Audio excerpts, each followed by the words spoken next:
এক শোকাবহ ঘটনা লখিমপুৰ থানাৰ অন্তৰ্গত মানাস ৰিজাৰ্ভ গাঁৱত সংঘটিত হৈছে এই শোকাবহ দুৰ্ঘটনা ঘাঁহ কাটিবলৈ যাওঁতে ভৰি পিছলি নদীত পৰি খলিল সমাধি এজন বৃদ্ধৰ আনুমানিক ৬০ বছৰীয়া আব্দুল বাৰিকৰ ঘাঁহ কাটিবলৈ যোৱাই হ'ল কাল গৰুৰ ঘাঁহ কাটিবলৈ যাওঁতে ভৰি পিছলি নদীত পৰি নিহত হ'ল আব্দুল বাৰিক ঘটনাস্থলীত লাগিল খোৱাদোৱা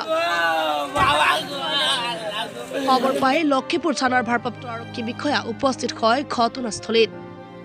আনুমানিক ২ ঘণ্টাৰ পিছত উদ্ধাৰ কৰে আব্দুল বাৰিকৰ মৃতদেহ অৱশেষত গোৱালপাৰা অসামৰিক চিকিৎসালয়ত পোষ্টমৰ্টম কৰিবলৈ পঠিওৱা হয় মৃতদেহটো